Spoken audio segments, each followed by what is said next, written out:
Assalamualaikum warahmatullahi wabarakatuh.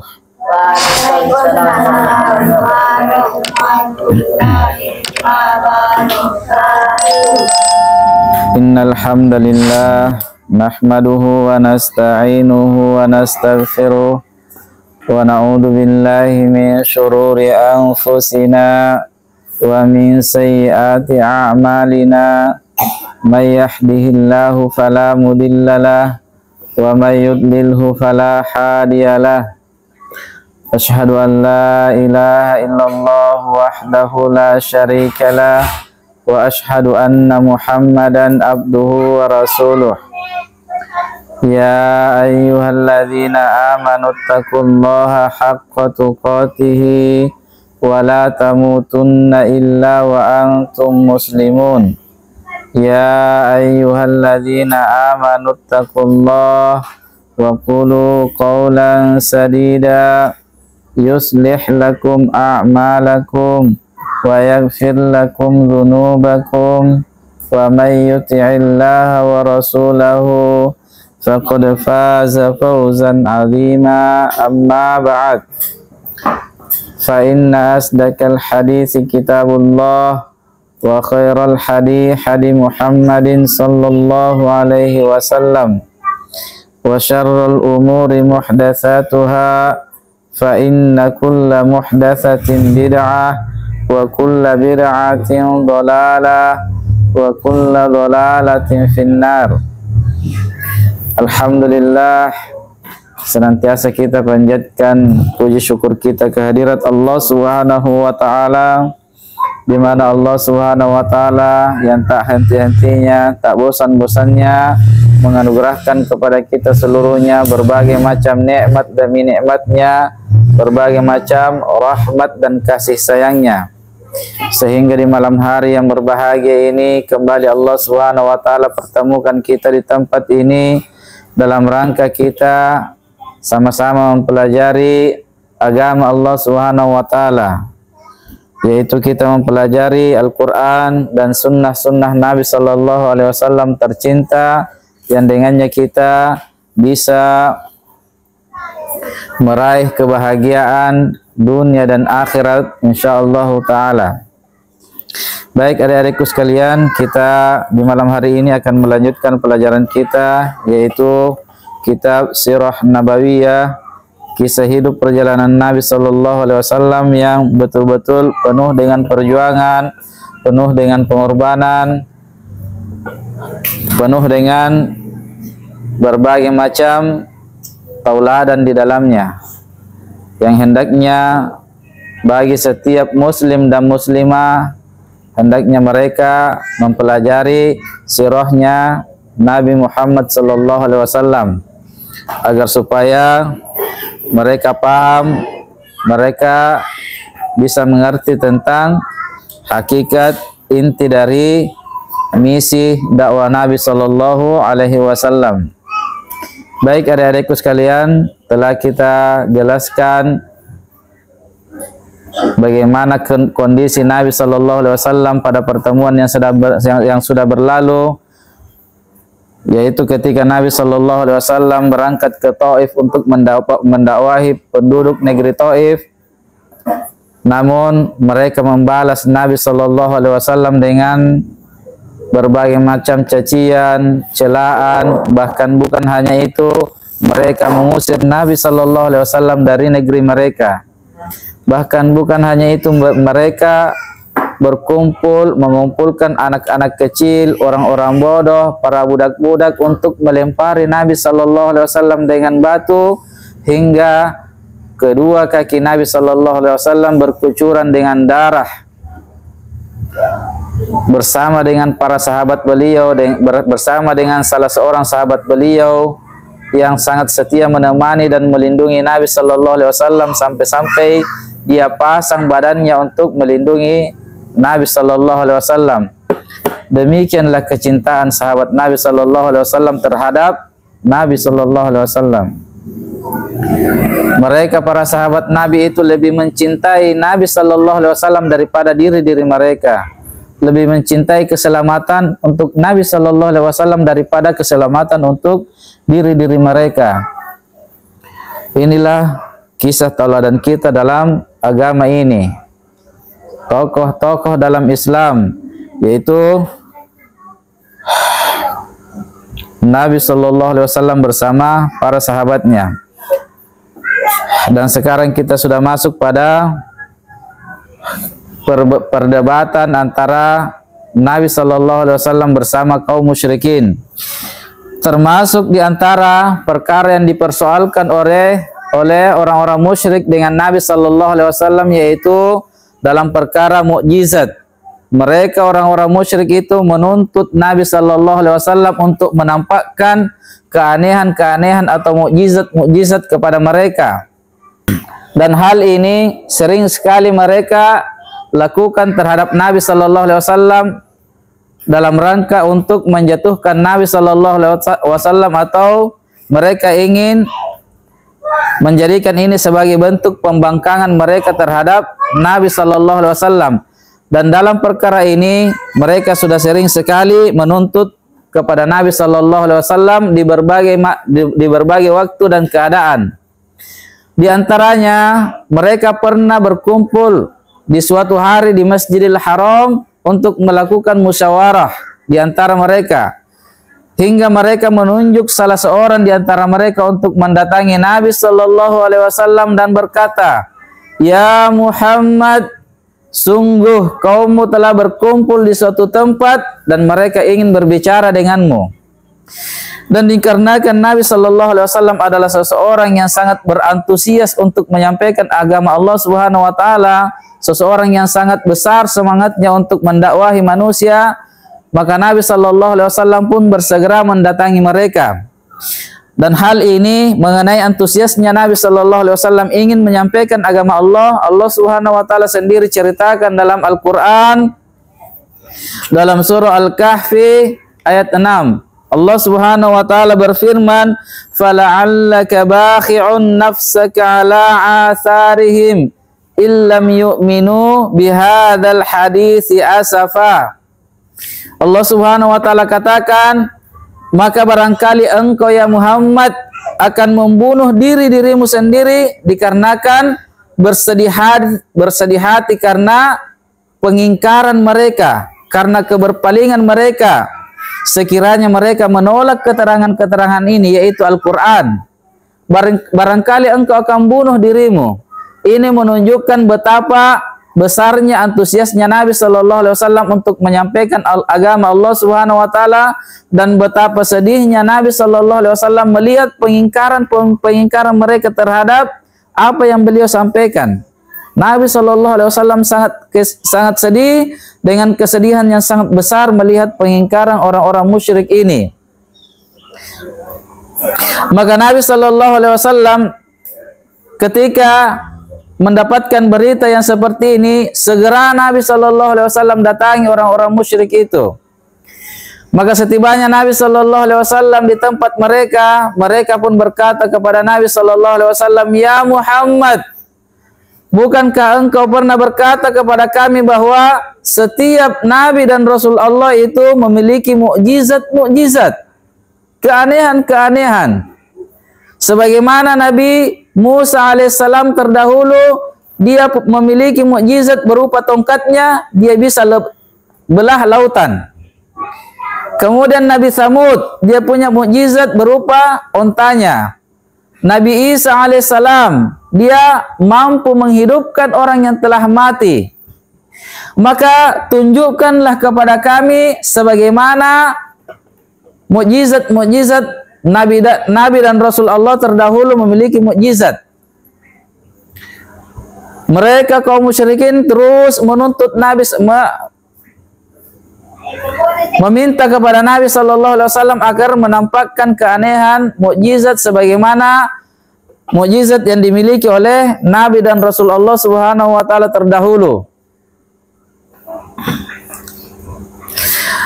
Maka di sini kita dapat melihat, adik-adikku sekalian, akan kebodohan kaum musyrikin terdahulu, dikarenakan mereka menyangka yang namanya mukjizat itu setiap kali Nabi itu mau menampakkan mukjizat itu, maka dia akan mampu menampakkannya.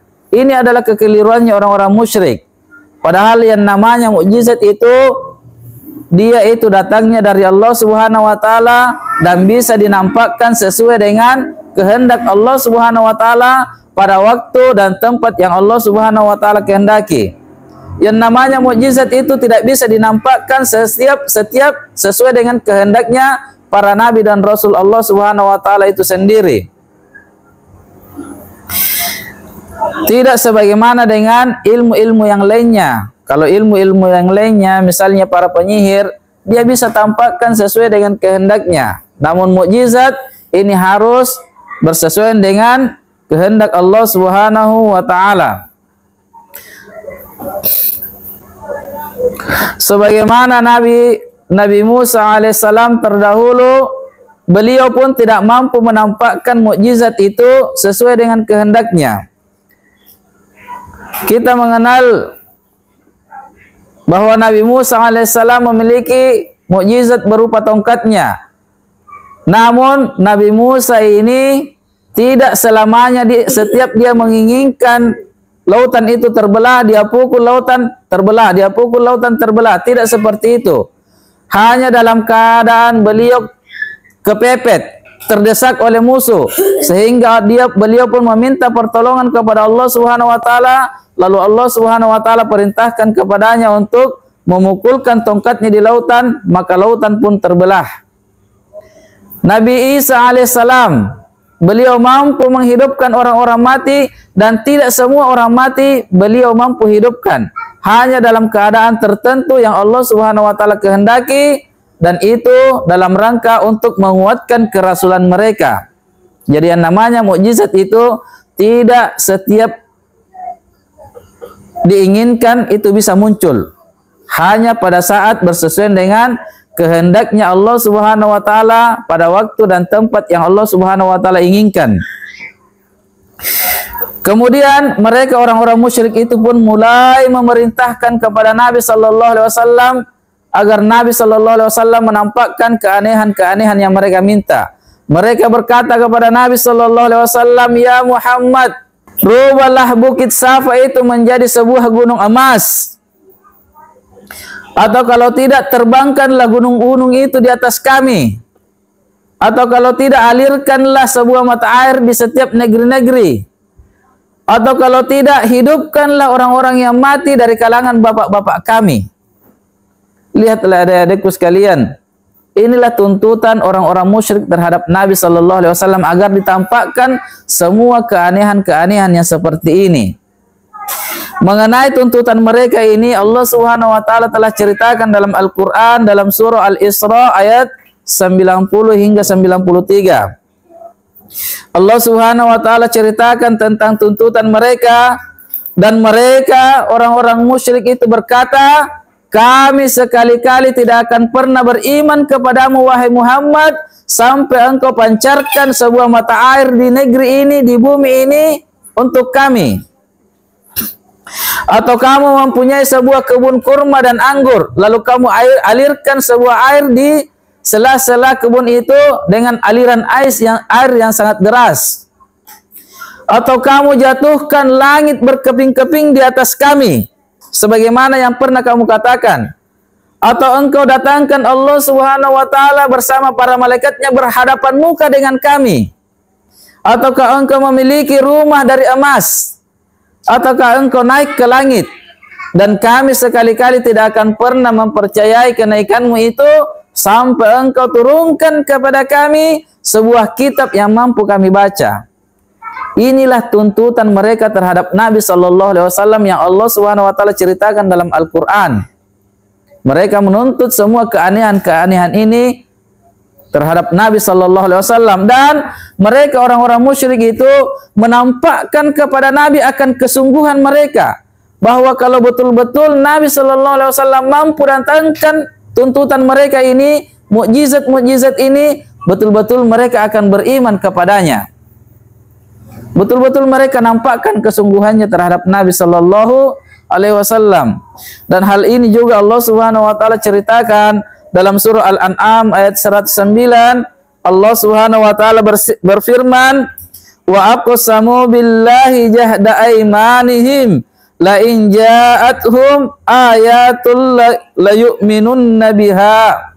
Allah Subhanahu wa taala katakan, mereka orang-orang musyrik itu bersumpah atas nama Allah dengan segala kesungguhan mereka, bahwa kalau apabila datang kepada mereka sebuah mukjizat, maka pasti mereka akan beriman kepadanya.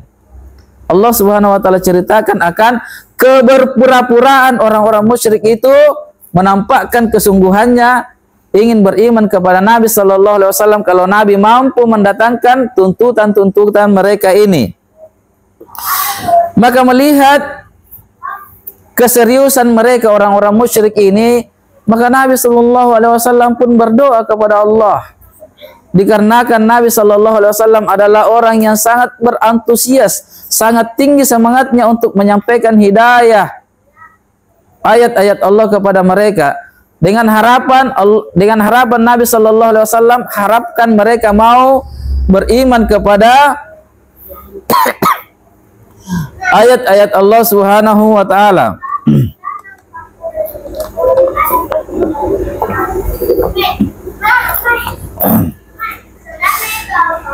Maka Nabi sallallahu alaihi wasallam pun berdoa kepada Allah Subhanahu wa taala, lalu meminta kepada Allah Subhanahu wa taala agar Allah Subhanahu wa taala menampakkan kepada mereka dari segala apa yang mereka tuntut itu berupa mukjizat-mukjizat. Maka Allah Subhanahu wa taala pun mengirimkan malaikat Jibril kepada Nabi sallallahu alaihi wasallam. Lalu Jibril alaihissalam pun berkata kepada Nabi, "Ya Muhammad, sungguh Allah Subhanahu wa taala menawarkan dua perkara, maka pilihlah salah satunya." Beliau pun berkata, andai kata Allah Subhanahu wa taala menampakkan kepada orang-orang musyrik itu dari apa yang mereka tuntut, apa yang mereka minta dari mukjizat-mukjizat ini, lalu sekiranya setelah itu, setelah Allah tampakkan semua itu, lalu mereka berpaling setelah Allah Subhanahu wa taala tampakkan semua itu, maka niscaya Allah Subhanahu wa taala akan menurunkan kepada mereka sebuah azab yang tidak pernah Allah Subhanahu wa taala turunkan kepada salah seorang pun makhluknya di muka bumi ini. Kalau mereka berpaling setelah Allah Subhanahu wa taala tampakkan mukjizat-mukjizat itu. Atau pilihan yang kedua, Jibril alaihissalam mengatakan, ataukah Allah Subhanahu wa taala tidak tampakkan kepada mereka dari apa yang mereka tuntut itu. Akan tetapi Allah Subhanahu wa taala bukakan untuk mereka pintu taubat dan pintu rahmat. Ini adalah pilihan yang kedua. Maka Nabi sallallahu alaihi wasallam pun memilih pilihan yang kedua ini. Nabi sallallahu alaihi wasallam memilih untuk dibukakan kepada mereka itu pintu taubat dan rahmat. Dan Nabi sallallahu alaihi wasallam tidak memilih agar ditampakkan kepada mereka dari apa yang mereka tuntut. Kenapa adik-adikku sekalian? Kenapa Nabi sallallahu alaihi wasallam tidak memilih yang pertama, pilihan yang pertama ini? Dikarenakan Nabi sallallahu alaihi wasallam tahu betul, paham betul tentang hakikat orang-orang musyrik. Kebanyakan di antara mereka adalah pembangkang yang sangat besar, pembohong yang sangat besar.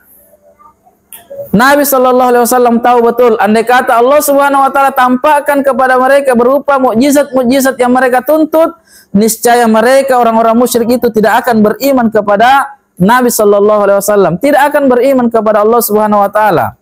Demikianlah orang-orang musyrik dari dulu sampai sekarang, semua orang-orang musyrik sama hatinya, pembangkang yang paling hebat.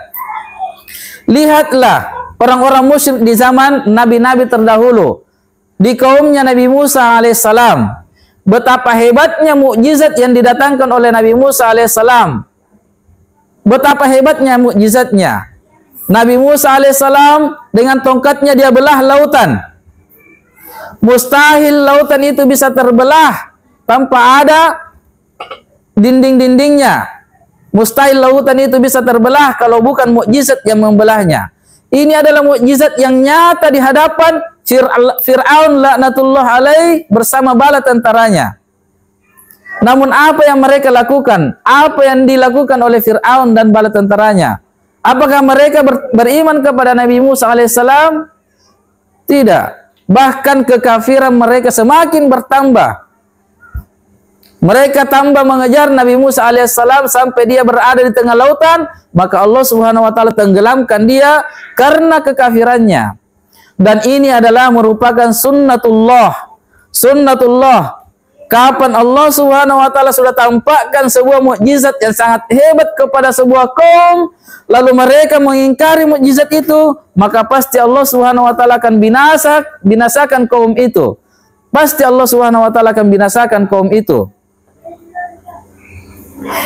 Lihatlah adik-adikku sekalian, pengingkaran orang-orang musyrik terdahulu. Betapa hebatnya mukjizat yang didatangkan oleh para nabi dan rasul mereka. Di hadapan mata mereka nampak mukjizat itu, namun mereka juga tetap tidak beriman kepadanya. Demikianlah kondisinya orang-orang musyrik, dan Nabi sallallahu alaihi wasallam paham betul akan hakikat ini. Nabi Isa alaihissalam, betapa hebat mukjizat yang didatangkan oleh Nabi Isa alaihissalam. Nabi Isa alaihissalam hidupkan orang mati di hadapan kaumnya. Orang yang sudah lama mati, bukan orang yang mati suri, bukan orang yang baru 1-2 jam mati. Sudah lama mati, memang sudah mati betul, tidak bisa lagi hidup dalam hitungan akal. Namun Nabi Isa alaihissalam dengan mukjizat dari Allah Subhanahu wa taala, dia hidupkan orang mati itu di hadapan kaumnya. Lalu apa yang terjadi? Apakah kaumnya itu mau mengikuti Nabi Isa alaihissalam? Apakah mereka beriman terhadap Nabi Isa alaihissalam? Tidak. Bahkan bertambah kekafirannya. Hanya segelintir yang beriman kepada Nabi Isa, yaitu murid-murid beliau, para pengikut setianya Nabi Isa alaihissalam, para hawariyun. Dan memang hawariyun ini sudah beriman kepada Nabi Isa alaihissalam sebelum Nabi Isa menghidupkan orang mati itu, sebelum nampak mukjizat yang sangat besar ini. Betapa hebatnya mukjizat yang didatangkan oleh Nabi Isa alaihissalam, namun mereka kaumnya itu tidak juga mau beriman kepada Nabi Isa alaihissalam. Bahkan mereka, di antara mereka ada yang berpaling, bertambah kufur, dan di antara mereka ada yang berlebih-lebihan terhadap Nabi Isa alaihissalam. Mereka menganggap bahwa Isa alaihissalam itu adalah Tuhan atau anak Tuhan karena dia mampu menghidupkan orang mati. Padahal baru 1 orang mati yang dihidupkan. Inilah kondisi orang-orang musyrik terdahulu hingga sekarang, sama saja hati mereka. Dan Nabi Muhammad sallallahu alaihi wasallam, Nabi kita tercinta, paham betul akan hakikat mereka, sehingga Nabi sallallahu alaihi wasallam tidak memilih pilihan yang pertama ini. Karena Nabi sallallahu alaihi wasallam, adik-adikku sekalian, adalah manusia yang paling sayang terhadap umatnya, paling cinta terhadap umatnya. Lihatlah di perang, lihatlah ketika Nabi di Taif, dilempari dengan batu, dicaci, pokoknya diolok-olok di sana. Kemudian datang malaikat meminta untuk Nabi membalaskan dendamnya. Nabi maafkan umatnya. Betapa cintanya Nabi terhadap umatnya. Tidak mau dibinasakan itu umatnya. Lihatlah Nabi kita tercinta. Dan Nabi SAW tidak ingin mereka dibinasakan. Karena kapan Allah Subhanahu wa taala tampakkan mukjizat-mukjizat itu lalu mereka mengingkarinya, maka Allah Subhanahu wa taala dengan janjinya akan membinasakan mereka, turunkan kepada mereka azab dengan azab yang tidak pernah Allah Subhanahu wa taala turunkan pada seseorang pun dari makhluknya.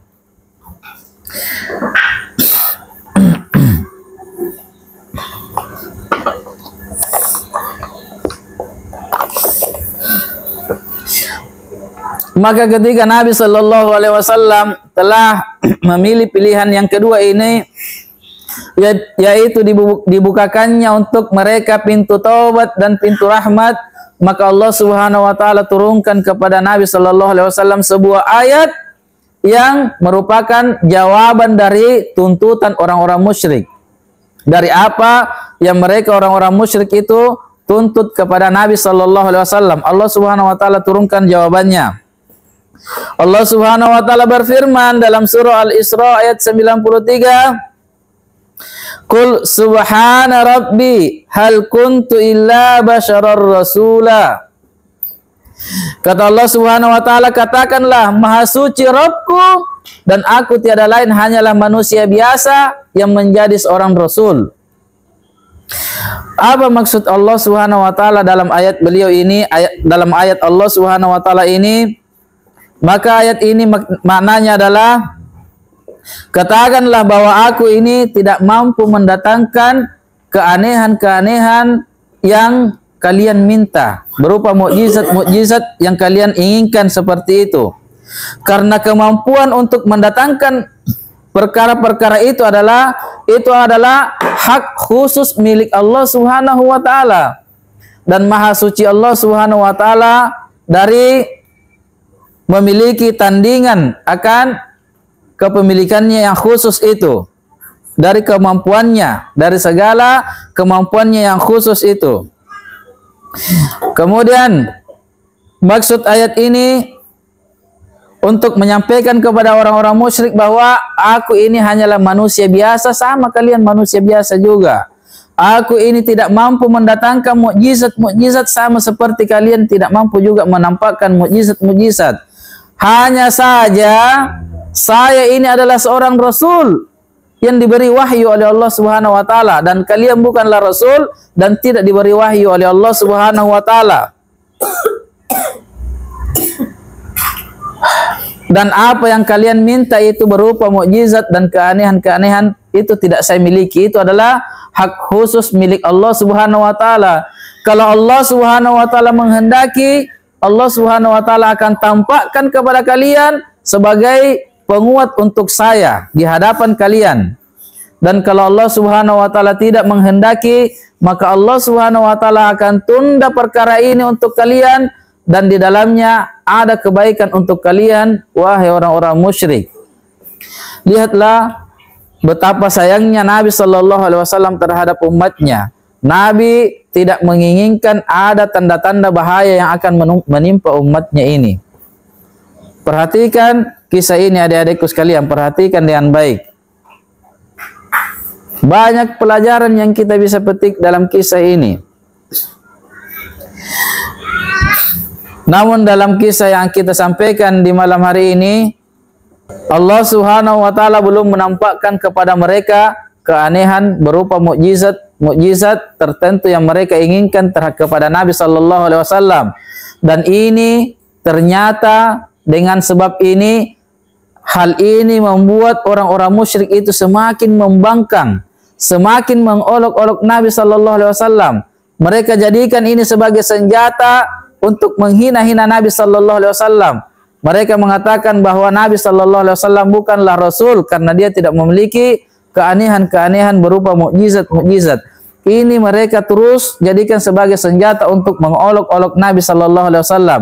Hingga pada suatu hari Nabi sallallahu alaihi wasallam betul-betul memohon kepada Allah Subhanahu wa taala agar ditampakkan kepada mereka berupa penguat untuk beliau, berupa mukjizat untuk menguatkan dakwah beliau.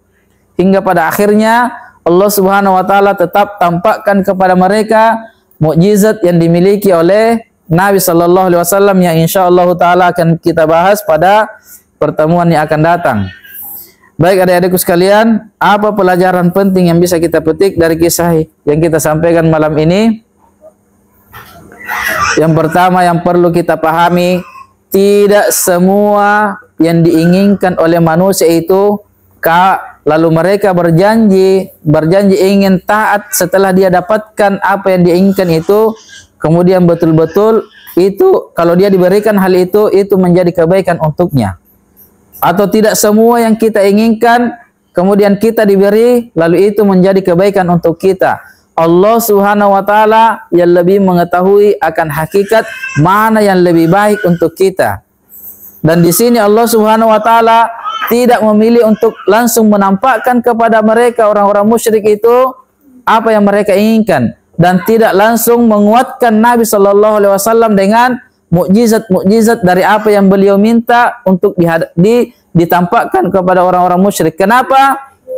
Karena pada hakikatnya kalau Allah Subhanahu wa taala langsung tampakkan mukjizat-mukjizat itu, lalu mereka seketika itu memiliki alasan dan tetap membangkang sebagaimana umat-umatnya Nabi dan Rasul Allah terdahulu yang memiliki 1000 alasan untuk mengingkari mukjizat-mukjizat itu, niscaya Allah Subhanahu wa taala akan langsung membinasakan mereka sebagaimana Allah Subhanahu wa taala binasakan juga umatnya para nabi dan Rasul Allah Subhanahu wa taala yang terdahulu yang membangkang kepada mereka. Maka ini adalah pelajaran yang sangat berharga adik-adikku sekalian, bahwasanya tidak semua yang kita inginkan itu adalah kebaikan untuk kita. Boleh jadi Allah Subhanahu wa taala tunda dulu waktunya dan itu merupakan kebaikan untuk kita. Ada banyak kebaikan yang kita bisa dapatkan dalam penundaan itu. Baik adik-adikku sekalian, hanya itu yang bisa kami sampaikan di malam hari ini. Semoga bermanfaat dan semoga Allah Subhanahu wa taala terus menambah hidayahnya, menambah ilmunya untuk kita agar kita tetap bisa istiqomah berjalan di atas jalan yang Allah Subhanahu wa taala ridhoi sampai kita kembali kepadanya. Dan semoga Allah Subhanahu wa taala kumpulkan kita seluruhnya di dalam surganya, surga yang penuh kenikmatan bersama dengan yang ditempati oleh Nabi sallallahu alaihi wasallam. Subhanakallahumma wa bihamdik, asyhadu an la ilaha illa anta, astaghfiruka wa atubu ilaik. Wassalamualaikum warahmatullahi wabarakatuh.